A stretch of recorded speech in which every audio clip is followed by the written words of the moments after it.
TRE-1 के समय जब कुछ अभ्यर्थी मीडिया में अपनी बातों को रख रहे थे और बीपीएससी पे धांधली सेटिंग का आरोप लगा रहे थे, अपनी बातों को रख रहे थे, अपनी मांगों को रख रहे थे, तो 582 अभ्यर्थियों को बीपीएससी ने प्रतिबंधित कर दिया था। लोग 270 और अन्य लोग जो गिरफ्तार हुए पेपर लीक के मामले में, ये लोग जब पुनर्परीक्षा देंगे तो क्या ये लोग फिर से उसमें सेटिंग नहीं करेंगे, फिर से ये पेपर लीक नहीं करवाएंगे?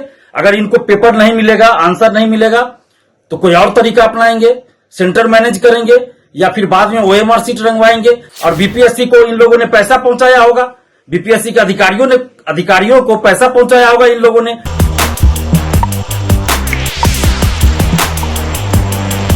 नमस्कार, मैं हूं अनुकुल तिवारी और वॉइस आप देख रहे थे। छात्र नेता दिलीप जो है वो शिक्षक भर्ती परीक्षा को लेकर बहुत सारी बातें बता रहे हैं। TRE 3.0 में मास्टरमाइंड जो पकड़ा है और उसके बाद किस तरह से लोगों के बारे में कह रहे हैं वो आप सुन लीजिए, और शिक्षक अभ्यर्थियों के हित में किस तरह से बातें कर रहे हैं छात्र नेता दिलीप, आप वो सुनिए। और देखने वाली बात होगी कि TRE 3 के बारे में तो कह रहे हैं छात्र नेता दिलीप, या सप्लीमेंट्री रिवाइज रिजल्ट और मिसाइल नीति लागू करने के बारे में कब बोलेंगे, और इसमें अगर बोले हैं तो सुनिए जरूर कि क्या बोल रहे हैं छात्र नेता दिलीप। नमस्कार दोस्तों, मैं दिलीप कुमार। दोस्तों, बीपीएससी TRE 3 पेपर लीक एवं धांधली सेटिंग के मामले में 270 लोग जो हजारीबाग से गिरफ्तार करके जेल भेजे गए थे, कुछ और लोग जो अन्य अलग अलग जगहों से गिरफ्तार करके जेल भेजे गए थे, बीपीएससी ने अभी तक उन सभी लोगों को प्रतिबंधित नहीं किया है।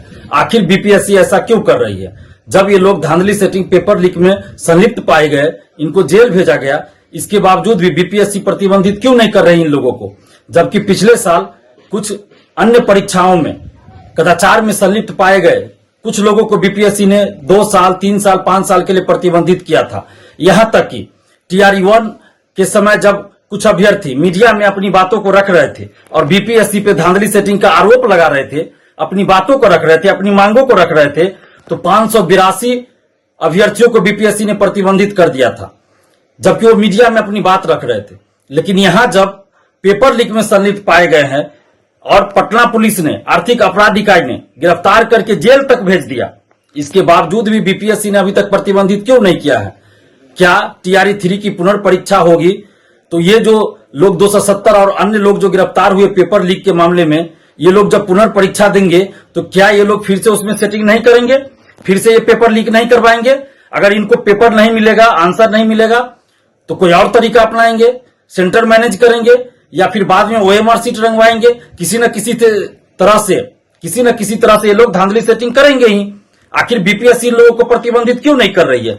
बीपीएससी अगर प्रतिबंधित नहीं कर रही है तो इसका मतलब यही माना जाएगा कि इस पेपर लीक में बीपीएससी भी संलिप्त है और बीपीएससी को इन लोगों ने पैसा पहुंचाया होगा, बीपीएससी के अधिकारियों को पैसा पहुंचाया होगा इन लोगों ने, तभी तो बीपीएससी इन लोगों को प्रतिबंधित नहीं कर रही है।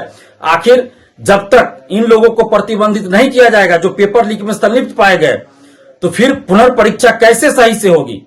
कैसे मान ले कि पारदर्शिता के साथ, निष्पक्षता के साथ TRE 3 की पुनर्परीक्षा होगी? नहीं माना जा सकता। जब तक कदाचार में, पेपर लीक में, धांधली सेटिंग में संलिप्त लोगों को जो गिरफ्तार किए जा चुके हैं, जेल भेजे जा चुके हैं, उन लोगों को बीपीएससी प्रतिबंधित नहीं करती है, तब तक TRE 3 की पुनर्परीक्षा निष्पक्षता, ईमानदारी और पारदर्शिता के साथ नहीं हो सकती। इसलिए हम ये मांग कर रहे हैं बीपीएससी से कि जितने भी लोग बीपीएससी TRE 3 पेपर लीक, धांधली सेटिंग या कदाचार के किसी अन्य मामले में गिरफ्तार करके जेल भेजे गए, उन सभी को बीपीएससी अविलंब प्रतिबंधित करे। अन्यथा यही माना जाएगा कि बीपीएससी भी इस पेपर लीक कांड में संलिप्त है और इन लोगों को संरक्षण दे रही है, और इन लोगों से बीपीएससी ने पैसा लिया है, बीपीएससी के अधिकारियों ने पैसा लिया है, और इसीलिए बीपीएससी के ऊपर शिक्षा माफियाओं का दबाव है। इन जो लोग पकड़े गए पेपर लीक में, उन लोगों का दबाव है, और इसीलिए बीपीएससी इन लोगों को प्रतिबंधित नहीं कर रही है। अगर बीपीएससी ईमानदार है, अगर बीपीएससी पेपर लीक में संलिप्त नहीं है, बीपीएससी के अधिकारियों ने इन पेपर लीक में संलिप्त इन लोगों से पैसा नहीं लिया है, तो बीपीएससी इन सभी लोगों को जो पेपर लीक, धांधली सेटिंग या कदाचार के किसी अन्य मामले में संलिप्त पाए गए, जेल भेजे गए, इन सभी को बीपीएससी TRE 3 परीक्षा से पहले प्रतिबंधित करे, तभी TRE 3 की जो पुनर्परीक्षा है वो पारदर्शिता, ईमानदारी और निष्पक्षता के साथ संपन्न होगी। अगर बीपीएससी प्रतिबंधित नहीं करती है तो ये लाखों अभ्यर्थियों के साथ अन्याय होगा, और TRE 3 की पुनर्परीक्षा ईमानदारी, निष्पक्षता और पारदर्शिता के साथ नहीं हो पाएगी। इसलिए हम ये मांग कर रहे हैं कि बीपीएससी ये जो जितने भी लोग पेपर लीक, धांधली सेटिंग में संलिप्त पाए गए, जेल भेजे गए, इन सभी को प्रतिबंधित करे। तो आपने सुन लिया कि छात्र नेता दिलीप ने टीआरई 3.0 के लेकर बहुत सारी बातें कही हैं और अब देखने वाली बात होगी कि शिक्षक अभ्यर्थियों की जीत होती है कि नहीं होती है। छात्र नेता दिलीप शिक्षक अभ्यर्थियों के हित में कह रहे हैं। बहुत दिनों के बाद छात्र नेता दिलीप जो है वो सामने आए हैं। नीट पर लगातार कह रहे थे लेकिन शिक्षक अभ्यर्थियों के लिए बहुत कम बोल रहे थे। तो हम आपको दिखा रहे हैं छात्र नेता दिलीप ने क्या बोला है शिक्षक अभ्यर्थियों के लिए टीआरई 3.0 के लिए, वो आपने सुन लिया। तो बस हमारे चैनल को सब्सक्राइब करें, फेसबुक पेज को लाइक करें। धन्यवाद।